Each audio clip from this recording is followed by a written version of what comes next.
Greetings and bless up family. Every year we hear the same sweet song. Public school tuition in Jamaica is covered, free for all. But we all know there's a catch because when you start going to school, there's so many different hidden fees. Jeans day and you have to pay for things where you can't even see why you're paying for it. And it adds up so much more than the actual school fee that it's almost like a scam. Like I bet you did just pay the school fee. But we're going to look into it.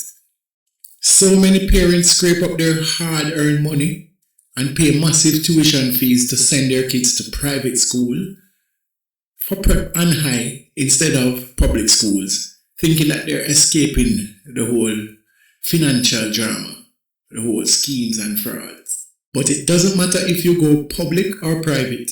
The Jamaican school system has turned into a whole pay-as-you-go system. You pay the baseline to get through the door, and then they hit you with mandatory microtransactions at every turn, just to keep your child afloat. We could argue that the school really needs the funds, but it is compacted by the fact that even private schools have these practices, and we're talking about profitable private schools, that the money that they collect is enough. It proves that it is a systematic hustle. Today, we are going to break down the hidden taxes of the Jamaican school because parents, quite frankly, are bleeding dry. Now let us look at the school calendar and how it's weaponized to make parents feel constant financial guilt. Let's use the most recent examples. Take Teachers' Day. We love our teachers and they work hard, but especially the good teachers because you have some workless teachers out there. But it evolved from a point where a child used to bring a little gift, maybe a little drawing and a little, fake letter and a chocolate. It evolved from there to, some high pressure expectations where they're having collection drives, cash pools, major gift certificates, or even hotel trips, which is a common theme right now. Then literally 2 weeks later, it's Children's Day. Right? It's Children's Day, everybody just do big for the teachers. And it's the one day where you're supposed to treat the kids. But guess what? You're going to get a notice. You're going to get a notice saying, they need $2,000 or, $1,500 or whatever it is for the treat. God bless why it costs that much when you times it by the whole school. But, yeah. And at what point do they treat, the school treat back the parents who have been funding so much? You don't have to treat the parents, but Children's Day come, find a way to entertain the kids without pressuring the parents again, at the end of the year when you have been pressuring them from September with this drive, that drive. It's kind of ridiculous, man. And let's say, God forbid, a parent is low on cash at the moment. What it means is that the child go, and stand up and watch your friends eating KFC and cake or whatever the situation is, them dress up in jeans while them have to wear them uniform, which I'm paying for anyway, so it's a lose-lose situation there. But yeah, take the treat. The parents donate the money, and then it's like them play the middleman, them take the money and do what them do, and then them say them treat the kids. My child, the kids don't even understand fully that is the parents basically treat them again, and you sit down your kid and make them understand certain financial things, where them have sense, but yeah, man, it's a wicked thing. Next up are the casual day fees. Let's talk about the absolute logic-defying mystery that is Jeans Day. Like how you explain it. You pay a fee to wear your own regular clothes to school because the school is saying regular clothes today, jeans and t-shirt. But then, if you look at most schools, there's a penalty system for not wearing the jeans, which include money. Which would mean that they are charging you now to wear your uniform that you paid for, which is the requirement to come to the school.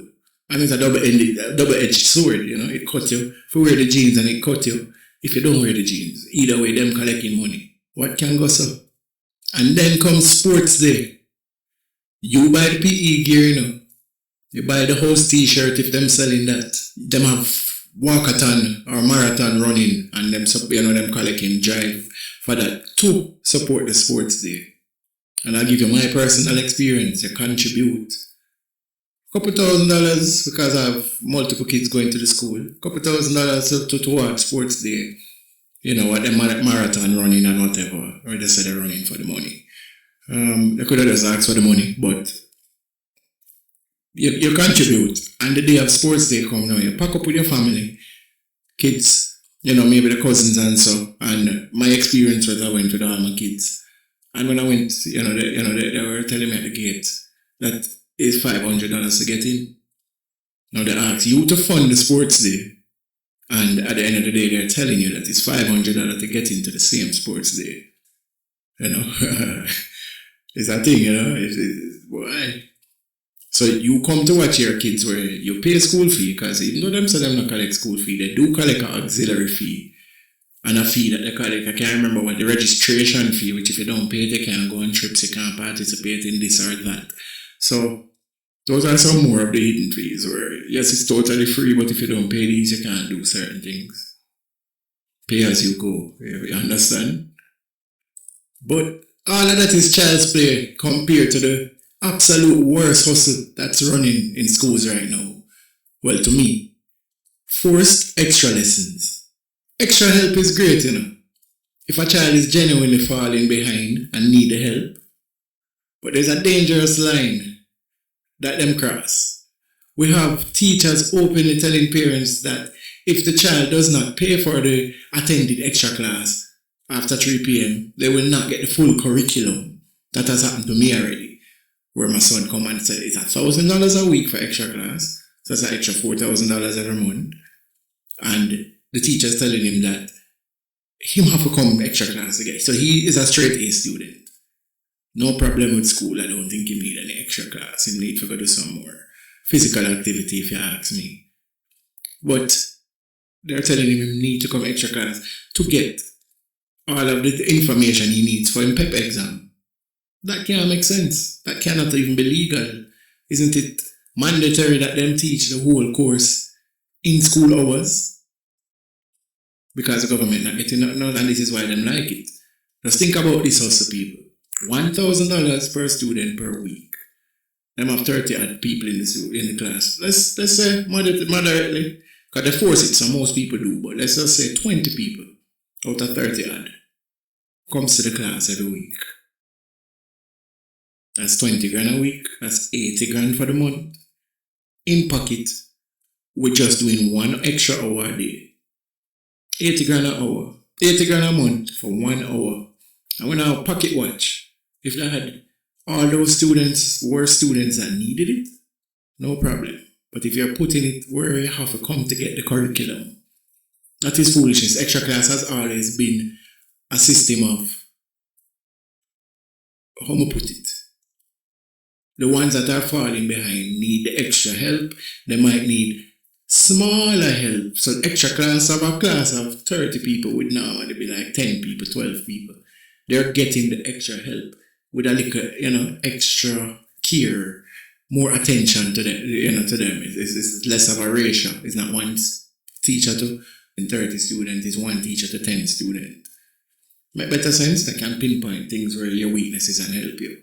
Now, when you're telling me extra class costs more than what it used to cost, and it's the whole 20 or 30 picnic in the class same way, you're picking or even getting no extra attention. Them have to keep up if them can, just like before.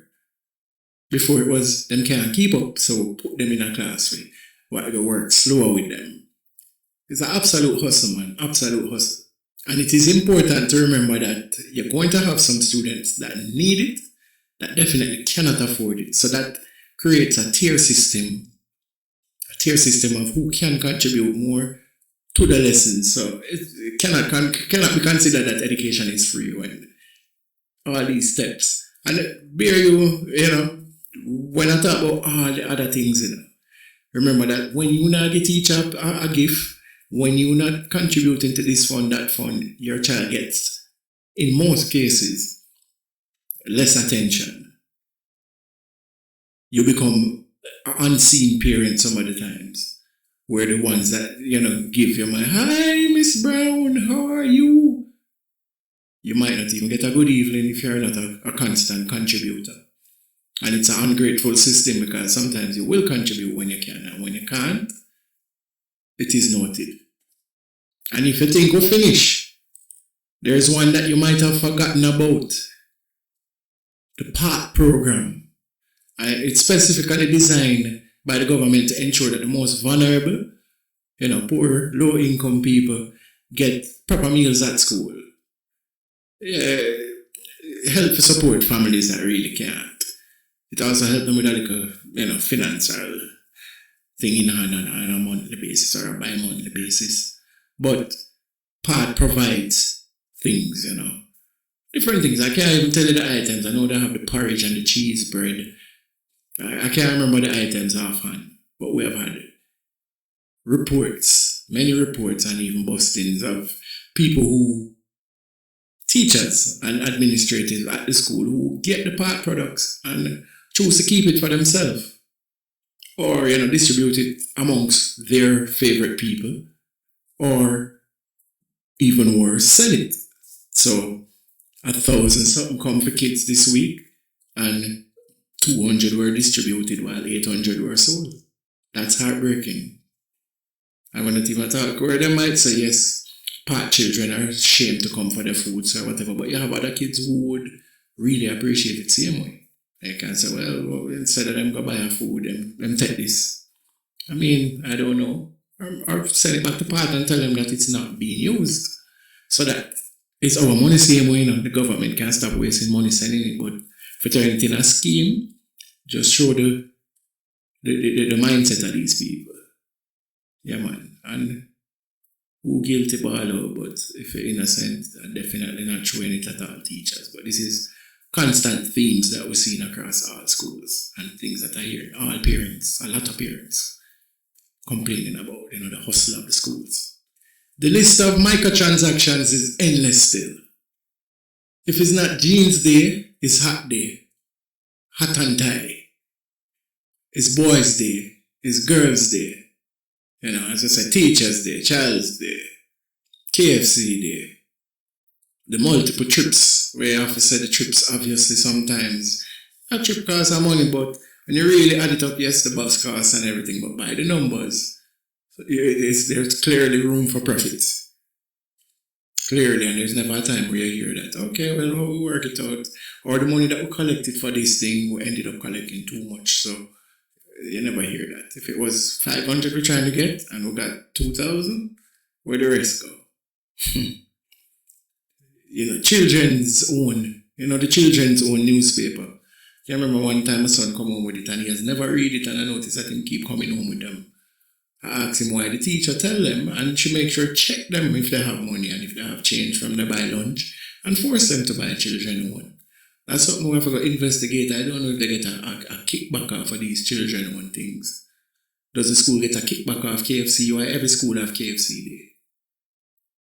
I don't know if people considering some of these things, but yeah, man, very predatory. Now, whether it's a public school claiming that they have no choice, or the highly profitable private school doubling down on the same tactics, shifting the financial burdens onto parents through a debt by 1,000 cuts method, it's exhausting. It treats parents like an ATM instead of, partners in this education thing. I want to hear from the parents on this though.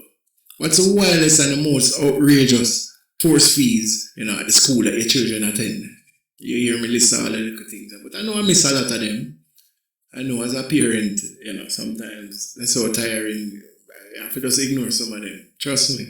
And it's not a good feeling to know that your kid get left out, but sometimes that's the reality, But yeah, let's bring back transparency, Let's bring it back. And don't forget to like and share the video. Any parent share it with them, make them drop a comment, man. We're hoping for discover and go through many topics like this. We really want to get to the bottom. This is just a start. Eventually we'll have to go into some more research and hear what the ministry have to say about a lot of these things. I forget all there's a trend now, Jello and Lollipop and some other things. Can't remember all of them, but the teachers are all selling these things in schools now. Like them running out. It's so many little income streams that the teachers are doing, and I have a problem with them making money and not pocket watching. But trust me, people, When them have all these things focused on, sometimes I don't think it's easy to focus on improving the kids. It's sometimes just boil down to a bottom line of I'm gonna make a private class or look at hustling my make teacher. This teacher have a cake sale this week. This one have ice cream sale every weekend. All sort of madness, people. Yeah, man. And you can't be a jack of all trades. Well, you can, but we're rather the master of teaching than somebody that is just hustling all over. And as I said, it's very systematic because it's not like there are schools that you don't see it in. I would be surprised. You can pin me if your kid go to a private school or a public school, whichever school that doesn't annoyingly send a request for funds for this or that or whatever. But bless up people, as I said, like, share, subscribe, please. What good.